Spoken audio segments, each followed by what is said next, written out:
Good afternoon. Thank you all for coming and supporting this event. It really means a lot for our community. Some of the dollars that are raised here go to help people right here in our community, and I just can't thank you enough for all you're doing for us. I mean, it's just wonderful that you came here and are doing this all for us. So, I guess I need to put my glasses on because I can't read my phone. So every one of us is impacted directly or indirectly by alcohol and drug addiction. And alcohol and drug addiction impacts 1 out of every 3 families in the USA. I know you probably all have someone in your life that has been affected by drug or alcohol abuse. I know I have. I lost 3 people in the last year, 2 to alcohol and 1 to drug addiction that I went to school with. And it's a real sad thing to see when that happens. And my heart goes out to anyone who has that in their family, that have friends that are going through that. It's a horrible, horrible thing. And I'm committed, not only as a vice mayor, but a citizen of Charlotte County in helping prevent this happen to as many people as I can. So I have a proclamation from the city of Punta Gorda that I would like to read. Proclamation, City of Punta Gorda, Florida, whereas the ARCHway Institute for Mental Health and Addictive Disorders, a 501(c) nonprofit organization based in St. Louis, Missouri, commits to support, advocate, and actively participate in promoting a drug-free Punta Gorda. And whereas the ARCHway Institute is committed to reducing the stigma surrounding these disorders by helping educate and bring awareness about these disorders to individuals, families, and the community at large. And whereas the ARCHway Institute will provide financial assistance where possible to individuals in the Punta Gorda area who want to be in a recovery program but do not have the financial resources available. And whereas the ARCHway Institute will sponsor its 2nd charity golf outing at Twin Isles Country Club on March 19, 2016, with a significant portion of the proceeds being donated to the Charlotte Behavioral Health Center to assist individuals who want to be in a recovery program. And whereas education and awareness material surrounding these issues will be delivered to over 5,000 individuals in this area through radio, newspaper, and other media. Now therefore be it proclaimed that March 19, 2016 shall be known in the city of Punta Gorda as ARCHway Institute for Mental Health and Addictive Disorder Day for their commitment of service to the Punta Gorda community. Passed and duly adopted this 19th day of March 2016, Kim Devine, Vice Mayor.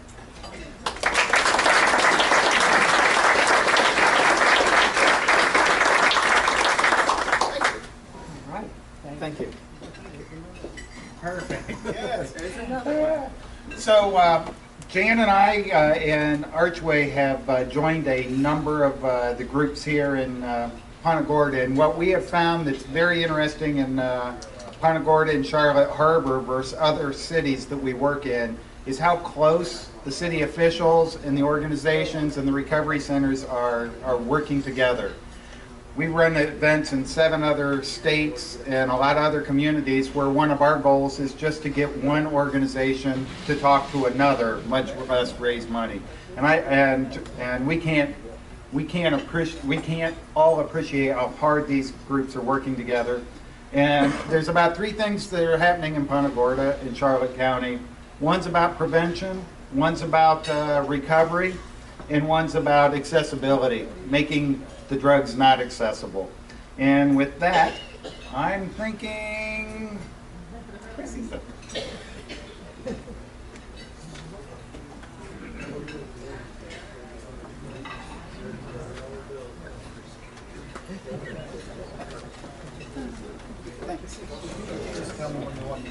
Okay. I just want to echo what Vice Mayor Kim Devine said, and thanks to Dan and Jan so much. I just had the opportunity to meet them this year, and I know many of you have known them for the last couple years, and oh my gosh, they knocked my socks off. They really did. Just their willingness to jump right in, really in their new adoptive city of Punta Gorda. we thank you. We really thank you. I'm excited to be up here. I'm from Drug Free Punta Gorda, and we are all about prevention. Give me one moment. I'm bringing a real simple message today, and that is prevention works. And a lot of times, you know, you come to an event like this, and someone gets up, and it's like, you know, the Charlie Brown, and wah, wah, wah, wah. And I guess today, you know, what I have an opportunity to share with our teens a lot when I speak with them is, okay, you guys, I'm really old, okay? Let's just get that out of, you know, the elephant in the room. They're looking at me like, what could she possibly know? I am old, but I care about you. I really have been there. And so I guess just in these few moments, I want to express my heart to you. I hope you can hear my heart. We do what we do because we do care about our kids. What Dan said is so true. Drug Free Punta Gorda has been an anti-drug coalition for a little over 2 years. And the way we got started was we went around and just introduced ourselves and met with a lot of the community leaders and got a thumbs up from everyone we met with. And I thought, well, that's nice. Let's see what happens when we start to meet. Everybody showed up. Not only did everybody show up, but everybody, without exception, has put their hands and their feet to the prevention work that we do, the prevention work that needs to be done. Currently, we have members actively involved from all segments of the community, from City of Punta Gorda to Punta Gorda Police, Punta Gorda Fire Department, Charlotte County Sheriff's Office, Charlotte County Public Schools, Charlotte Behavioral Health Care, Punta Gorda Chamber of Commerce. We've got dozens of community organizations, nonprofits, Punta Gorda businesses, and most importantly, we've got parents, grandparents, and our youth, all actively involved in the prevention work. Okay, yeah. We are able to survey our students, our middle school and high school students. That's who we work with day in and day out. We survey them annually from those surveys, from focus groups, from assessing local conditions. The issues that our teens are facing right now kind of rise to the surface, and as we all know, there's a lot of very difficult drug and underage drinking issues that our kids are facing. The 4 that we're really working on this year are tobacco, underage drinking, teen marijuana use, and prescription drug abuse, which has really risen to the surface quite alarmingly in the last 2 years. Okay, Dan. Thanks.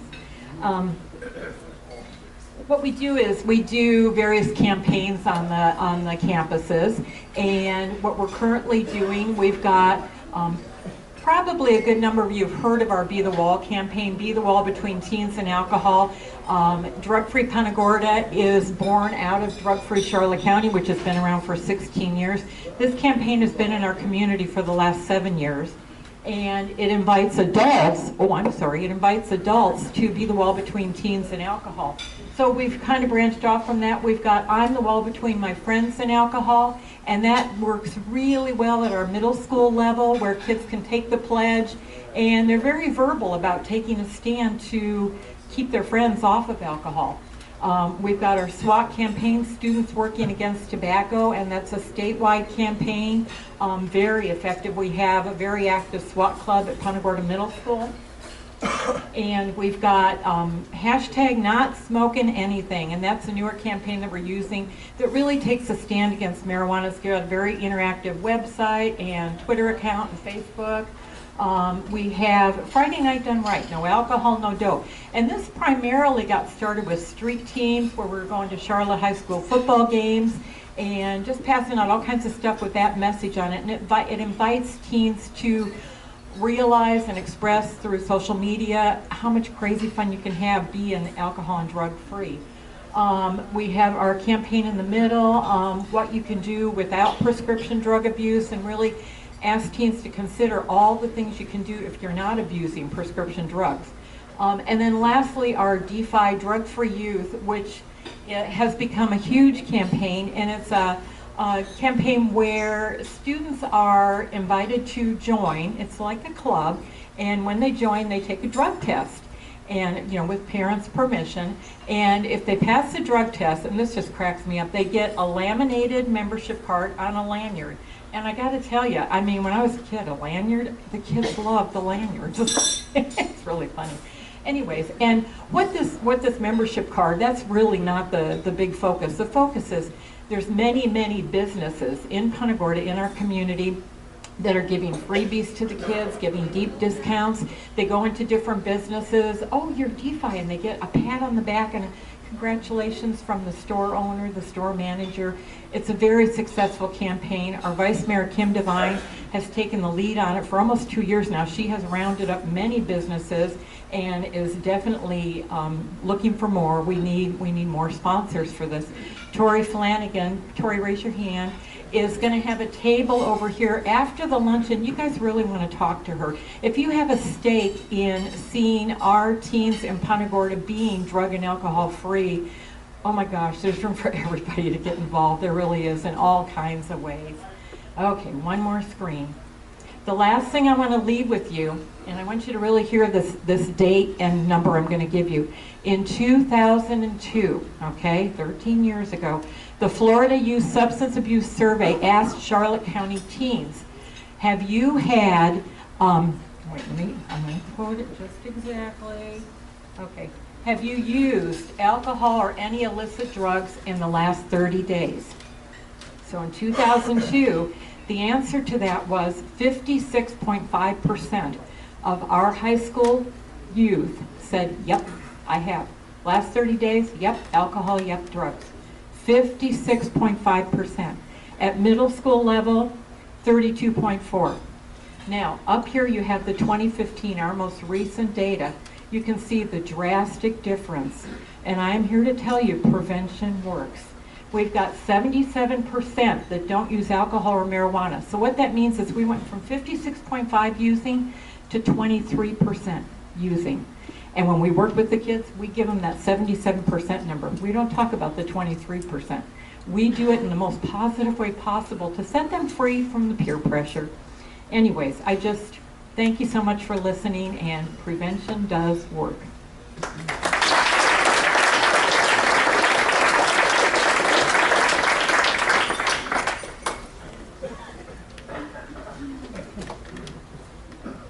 All right, I was asked to, can you guys hear me okay? I was asked to talk to you about the size of the problem. Has anybody seen, just recently, the front page of the Charlotte Sun newspaper? They named us the second safest city in the entire state of Florida. Yes. Well, don't clap. There's kind of a contrast that we're going to talk about. I think many people would take that newspaper article and tell you that we don't have a drug problem here. And I'm going to start out by telling you a little story about New Year's Day. There was a gentleman that walked into a convenience store with a handgun, robbed the clerk, fired one shot. About 6 hours later, our officers responded to a suspicious mail complaint by a neighbor who said someone was trying to break into their home. Our officers got there. There was some gunfire by the suspect at our officers, a total between 15 to 17 rounds at probably 7 different officers. That's in the second safest city in the state of Florida.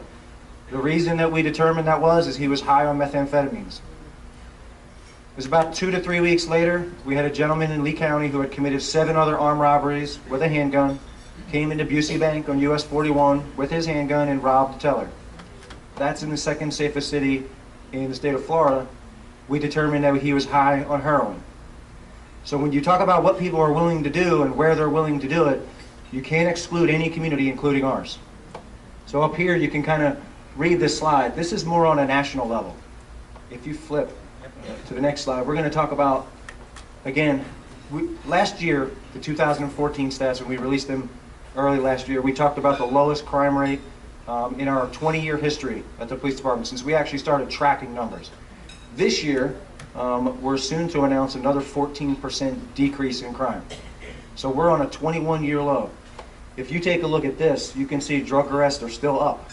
So as total crime is dropping, our drug problems, clearly this is an indication that our officers responding out there and just arresting people and having this revolving door isn't working. So I applaud all of you guys for getting involved, because this is definitely something that we need to step outside the box, step outside of what we're been traditionally doing, and think of alternatives to get these people help. So thank you.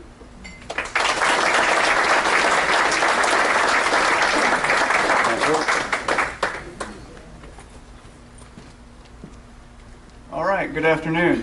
Ray Briggs, Fire Chief, City of Punta Gorda, and I'm going to talk to you just for a moment on behalf of all fire and EMS service, both city and county.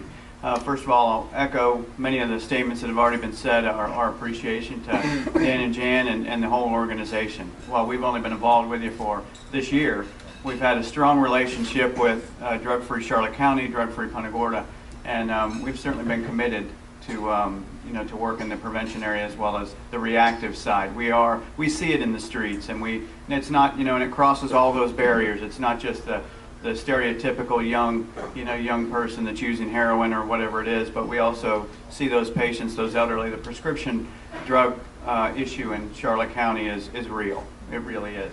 Again, there's some statistics there. If you'll flip the page, I want to talk a little bit about our prevention efforts. We made a commitment several years ago, about 4 years ago. We had folks that would show up at our front door, and they would have a shoebox full of meds, and they were trying to do the right thing with it. They said, look, I don't want to leave it in my medicine cabinet. I don't really feel good about flushing it down the toilet or the sink. Can you take it? Well, the truth is it's illegal for me to be in possession of your medication, regardless of what it is. So we said, all right, we can do better than that, because we essentially sent them back out the door.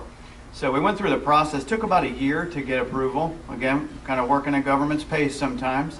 About a year to get approval through the DEA to start this Operation Medicine Cabinet. We partnered with Drug-Free Charlotte County, who continues to be a partner with it, and certainly our police department. To date, we've been doing it about 4 years. Over 6 tons, that's tons, of medication have come through that box. All right, and it's in our lobby. It's open 24 hours a day. It's anonymous. Again, I just can't tell you. Every week we have to. Again, it's a process. We empty it. It's a 7-gallon bucket. It gets emptied once a week and then goes for incineration. So we're proud of that program. That's just one of them. If you'll flip the slide, we've got one more. One of the meds that we carry, and certainly since we've been practicing the advanced life support, is a medication called Narcan, and it makes some headlines throughout the years. And I just want you to know, as a community, we carry it. What it is, it's an opiate antagonist. So if there is somebody who has either accidentally or intentionally overdosed, or they're losing that respiratory drive and all of that through the opioid use, we push this medication. We've used it 15 times in the past 3 years, are the statistics that we have. Well, it's not a great big number. Again, it's only used for those opioid calls. So again, I think I echo Police Chief Lewis that there is a problem here. While we're often praised on our services and all of that, there is a true problem here, and I'm appreciative of our relationship. So that's all. Thank you.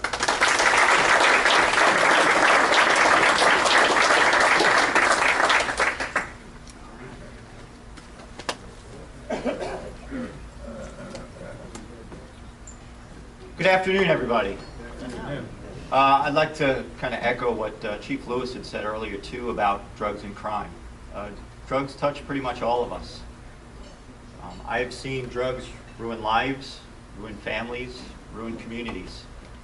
And it's no secret when I came into office that we were very aggressive in our drug enforcement efforts. And we're going to continue to be that way because they are the root of a lot of our crimes, as the Chief pointed out. Our drug arrests over the last 3 years are at an all-time high. Our crime has dropped 26% because of that. But arresting these people isn't just the answer. I work with Drug-Free Charlotte closely. I'm the chair of Drug-Free Charlotte. We carry naloxone in our jail. So if somebody's brought into the intake and they suffer an overdose, we can tend to them there. But what we've done too is we've partnered recently here with Charlotte Behavioral Health Systems. And in January, I announced our Addiction Recovery Initiative. And basically what that states is if you are suffering from an addiction and you choose that you need help, you finally hit rock bottom or something happened and you feel, okay, it's time for me to get help, I want you to think of law enforcement as something other than somebody who's going to lock you up, but someplace you can go to get help.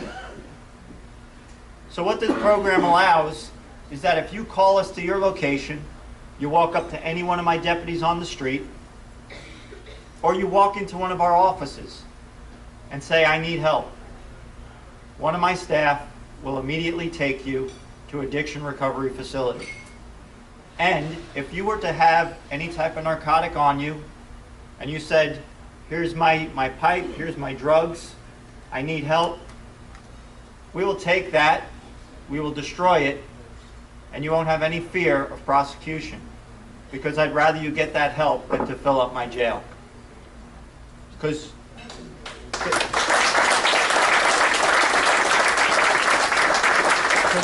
if I can make you a contributing member of our community, of society, you're going to do a lot more for us than just filling up bed space. So if you know somebody, please spread the word. We just started this program in January. I'm very positive over it. This program is being used up in a city up in Massachusetts, and to date they've had over 300 people come through their doors. So I'm hoping that we get the same results here. Thank you.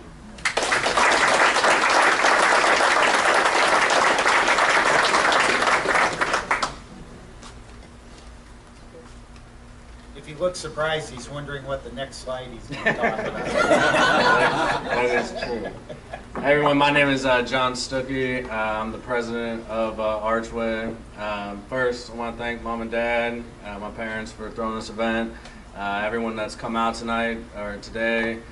This has become one of our biggest events that we do throughout the year. So that's contributing to. Thanks for all your guys' support and help in this.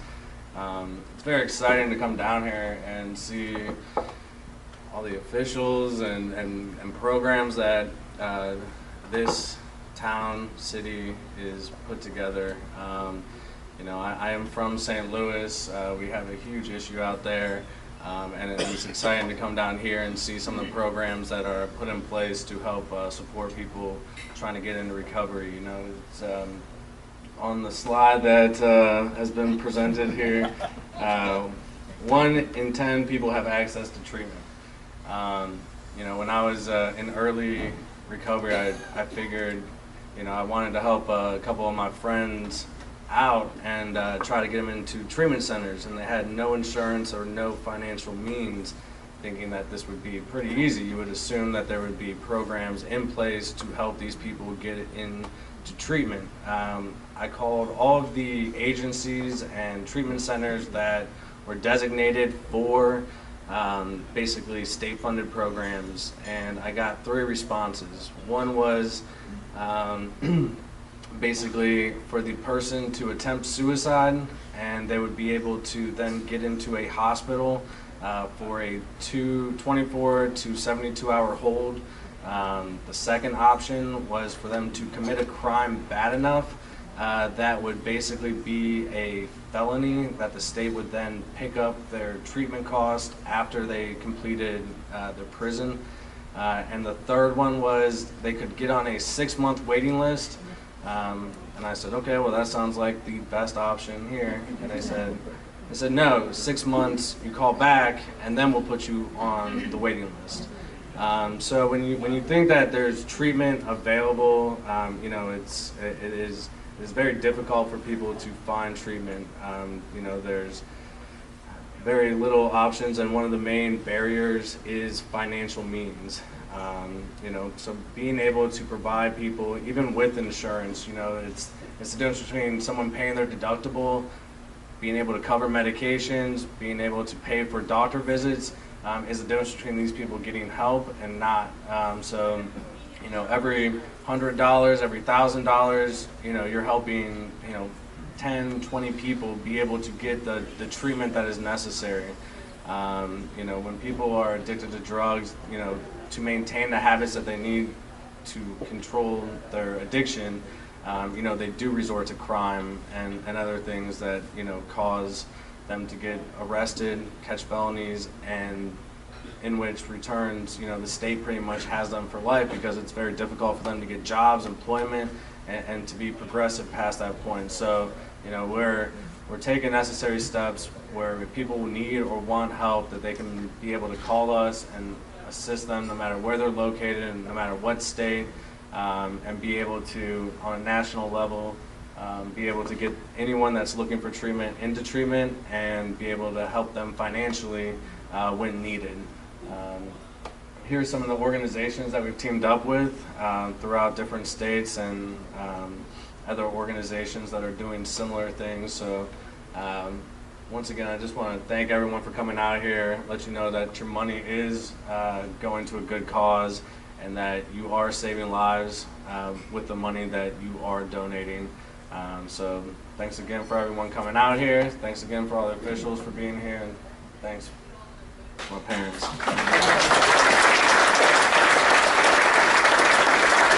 Thanks, John. Hey, John, you can't leave yet. You're giving away money.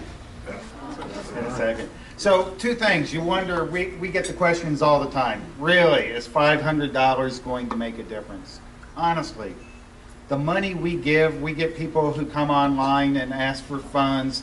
We don't give the money to the individual directly. We make them work through their caseworker or whatever recovery center is, and then we apply the money to that recovery center around the country to be applied to their bill. $500, as John says, think about the business model. 9 out of 10 people who want help are turned away. Sometimes, if you have insurance and you have money to cover your deductible, you're in. If you have insurance and can't cover your deductible, you're out. This is the U.S. I'm not talking about Charlotte County. So, $500, we send a check for $500, and the recovery center says, oh yeah, come on in. The second place where we find we spend money, so now somebody's done their 60, 90-day treatment program, and they want to go into a men's sober house, women's sober house, and they're looking for a job, right? They need to, now they're starting to build their lives back together. We basically will give a scholarship to cover 1 month's rent at the men's sober house with the designation of they have to find a job within 30 days out. The difference between us giving them that $500 and 1 month of rent is they're on the streets homeless. It's so $500. And Jessica will talk to you about the money we've raised, and you're going to hear numbers in the 20s to 40 people from this event that we're giving a second chance to, and it's real. And with that, I'm going to do one other thing. Jessica, can you come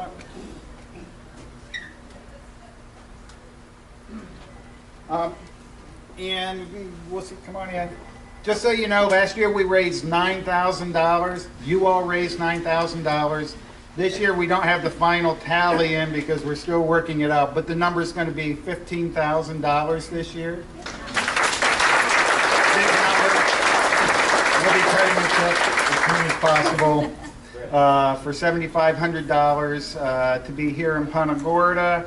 The other $7,500 is made available nationally for people online. That also means you can ask for more money. And we would also say, even while we've done this event, we've had numerous families call and talk to Jan and I about their issues. The caregivers are in crisis mode as much as the individual.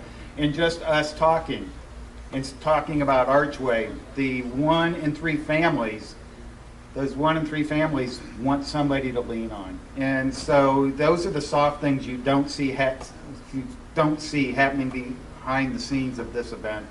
And with that, here you go. Okay. First of all, I want to thank everybody again. And I can reiterate what everybody has said. Your donations are definitely making a help in our area. Just to give you a little bit of background of Charlotte Behavioral Healthcare and a little bit of focus on our recovery center, we actually were started in 1969, so that was 47 years ago. We opened our recovery center in 2008, realizing that there was a need for, obviously, detox services. Right now we offer detox and residential services. Detox is a shorter term, 4 to 5 days. Some people need a longer term. If they're chemically dependent and they're older, they might stay for our residential services, which is about 3 to 4 weeks. We offer Suboxone at our facility, so we're medically assisted treatment facility for opioid detoxification. We're family and support focused. Everybody, before they leave, they are given created a support system for them, so once they get out, they're not by themselves. so they're not going to be in trouble of relapsing. We're also spiritually focused. We offer the traditional 12-step program. We offer yoga and meditation, and just recently, I think we're going to get pet therapy into our recovery center, which is really neat, and patients really like that. Our team helps people to develop their leisure skills so they don't go back to drugs and alcohol, and they have other options for not drinking or using. In 2015, over 700 people came into our recovery center, and with the help of ARCHway, I think we're going to be able to help 20 to 40 people. And like Dan said, this helps not only if somebody can't afford the full treatment, they can't afford the copay or their deductible. That's where ARCHway comes in, and we have, the money earmarked, and we have it. We can say, you know what, we've got the money, we're going to take you in, and we're going to work with you. And with that being said, a lot of people in our community and all over talk about the drugs and what are we going to do and our problem. Dan and Jan have really taken this a step further with this golf tournament. This is our second year, and they have really done an amazing job. With my background, I have done golf tournaments, and it's a lot of hard work, and it is not easy. And they've come into this community and truly made a big difference. I appreciate it, and so does Charlotte Behavioral Healthcare, and most importantly, our community. So thank you.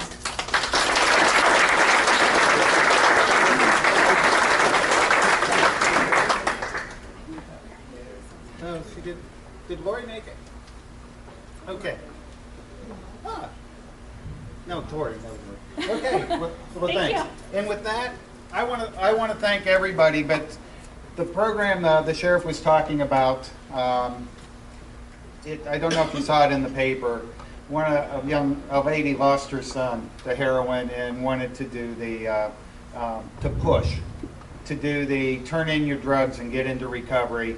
And I just want to say, just like our son John, who basically said he wanted, in part of his recovery, he wanted to help his friends who were on the streets, who wanted to get in recovery but couldn't do it financially. One person can make a difference, but it takes an entire community to take that dream and drive it forward. Thanks. Next, Dan's going to give away the gifts.